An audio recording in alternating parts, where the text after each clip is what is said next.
Hi, welcome to Life in a Bottle, Season 2, Episode 4.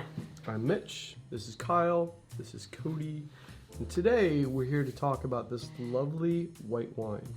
So we're in France. More specifically, we're in Burgundy. Even more specifically, we're in the Macon, and we were specifically in the village of Vire clesse. This is the 2018 Andre Bonhomme Vire clesse Cuvee Speciale. So talk to me a little bit about the producer themselves. What do we know? This is one of the old school estate bottle domains in the Macon. They have been making wine since like late 50s, early 60s. And estate bottling, which was pretty cutting edge at the time. Whereas a lot of farmers were just harvesting grapes and selling them off to the maison, the co-op, the negociant. These guys started making their own wine, and it's the first village that has ever been allowed to append its name to the Macon, which is Vire clesse. And pretty serious level wine. This is not your average Macon. Not at all. What do we know about farming practices? They're farming completely organically. They're going the extra step and hand harvesting, so they're not just mowing the lawn and whatever ends up in the grapes ends up in the wine. They're being super selective about the fruit that they pick, and then once the wine is made, they're aging in 20% neutral oak, and the rest in stainless steel. So great freshness comes from that. They're not hiding it with a ton of new oak, but we're still getting some great layered complexity. So to boil it down, 100% Chardonnay, organically grown, hand harvested, from a very small village within the Macon, which is within Burgundy itself. Yep, from a family that's been doing it themselves for quite some time now. Fantastic. Let's jump in the glass, shall we? Please. There's a lot of color. There's Intense concentration Medium to the gold color. type That's color. super gold. Yeah, medium gold. Fresh cream and a little bit of like golden apple. It's got a lot to say. Golden apple, I think on the tart side for the apple. Yep. But there's some lemon, there's some great citrus there. Yeah, I definitely get the lime in there.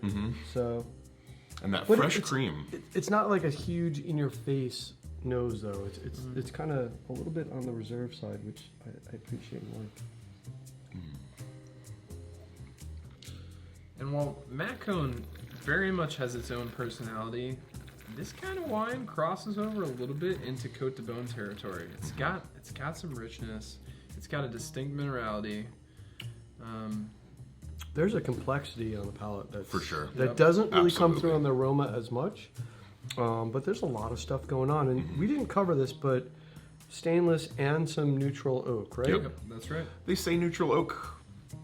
I don't know how neutral it is. I get just a little whisper of that caramelly spice. Just a tiny doesn't- bit, not just a little like bit. It doesn't overpowering. taste oaky, but Nope. it No. tastes like it's been in a barrel.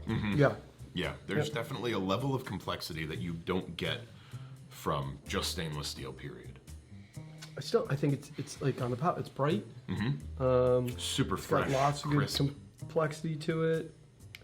There's a richness to it. Where are we going food-wise? You know, I was thinking just like a nice, simple sautéed fish, maybe like a cod, could provide a nice backdrop for this wine. It's complex wine that doesn't need a fancy dish. Just let the wine shine, you know? My wife makes this beautiful arugula salad with shaved Parmesan and a really simple lemon dressing, and then pan fries some breaded chicken cutlet sliced up over the top. That'd be awesome. This wine would be perfect for For that. sure. I would go almost the same seafood route, but even a little richer. I'd go shellfish. Scallops, I think this would be great with. Lobster. I think the complexity, I think the amount that this wine has to say, along with that fresh crispness, I'd go great with something like that, with a little richness. Or, We could also pair it with a vegetarian pizza. yeah, so why don't we try that? Why Let's not, see how right? that goes. Thin crust, by the way. This is one of those wines, though, like Cody was saying, you get the bang for your buck here is huge. For wines from this region at this price, it has a lot more to say than your average Macon Macon. Chardonnay. Yeah. For sure, 100%. Let me get in on this bad boy here. And you know, Macon, usually it's kind of the general rule is the fresher the better. But with this complexity and structure and concentration, you know, you can definitely hold on to it a few years. I was reading online that the domain will open bottles well into the 60s, and they're still singing. You know, maybe hold it that long, maybe not, but definitely couldn't hurt to hold on to it 5 to 10 years and see what happens. It's got the stuffing to age. Yeah, Absolutely. it definitely does. But it's still very approachable right now 100%. and quite enjoyable with this pizza.